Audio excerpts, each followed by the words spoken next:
guys, thanks for tuning to my Florida drive-by today. I'm in Brandeton, Florida. Going to head to the 75 here. I'm actually on 53rd Avenue East, which I guess is Route 70. And I'm going to be turning to the 75 to go where I need to go. But I hope everybody's doing healthy, wealthy, and wise, and doing great. Today is the 26th of December, 2016. Today's kind of a holiday for the post office and the banks. They still consider it Christmas. I think really it's 24th, 25th, and 26th are 3 holidays. And some of the other buildings, maybe tomorrow, federal buildings and things might be closed. But I hope everybody's doing great. I'm in southern Florida, and it's about 4:23 in the afternoon right now on a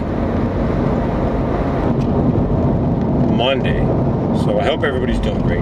Listen, I wanted to bring up a few things, and this is going to be the difference between turbocharging a car and supercharging a car. Your superchargers, let me shut that, making noise over there in my glove compartment.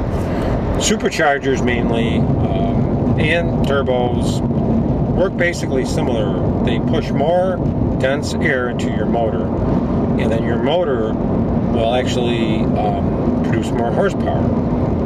Nitrous oxide does the same thing. You're putting NO2, which is 2 oxygen atoms, inside the chamber of the pistons where the fuel gets and the spark.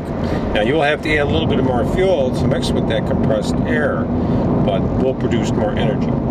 And energy gains for nitrous bottles can be as high as 600-700.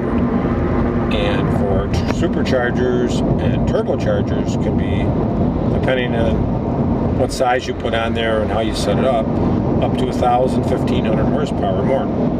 But my discussion here is which is better to use and is more efficient. Well, a supercharger basically does the same thing. It recirculates the air and pushes it down into the engine. Now there's a lot of heat produced in that and a lot of energy because there's a belt that comes off your crank that you have to use. So you're using horsepower for that. So it's not as efficient as a turbocharger. A turbocharger is 75% efficiency, whereas the superchargers are usually about 45%, 55% up in there. And don't forget, there's more wear, you got a pulley. A turbocharger works off the exhaust gas.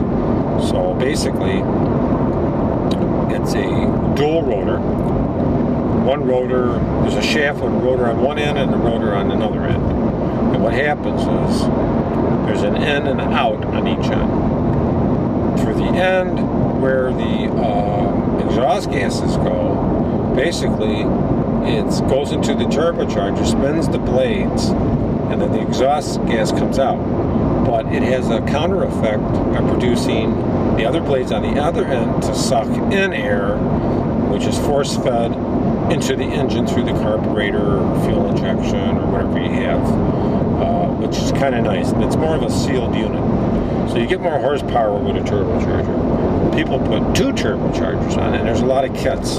Amazon has a lot of kits, and there's a bunch of reviews on YouTube on it. I like turbochargers because they produce a lot more horsepower, less moving parts, less maintenance, and they're easy to put together, and cheaper. You know, you go out and get a blower, I mean, you're going to spend $3,500 for that thing before you get your carburetors, before you get plates on it, and, you know, get it all set up and plumbed and everything. Whereas you could get turbochargers to do basically the same thing, about the same amount of horsepower you can get for $1,200. I mean, and it's got everything. If you want to get a little fancy, $2,500. And Banks Engineering, which is a pretty famous guy, makes a $6,500 kit, which is 2 turbochargers. And you can get up to like 1,200 horsepower on the engine. So then, you know, imagine you put nitrous on top of that. Oh, Jesus. And fuel injection. That'd be an animal. But yeah, I just wanted to discuss the 2 differences. I've always been a big blower guy, a 671. BDS blower drive services I had in my Pro Camaro. But turbocharger, if and when I build another car, I'd like to, it's going to be turbocharged. Probably dual turbochargers with fuel injection and nitrous.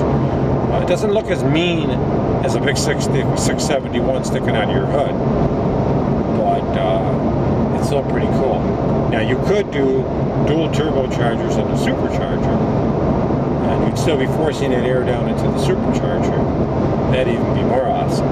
But thanks a lot, have a great day, and that is just a quick difference in my drive-by today about turbochargers and superchargers. I mean, they're both a form of like supercharged, but the turbocharger works off the exhaust gas, and there's less moving parts, and there's less of a penalty to keep it running. It needs less horsepower to keep it running. Thanks a lot, guys. Have a great day.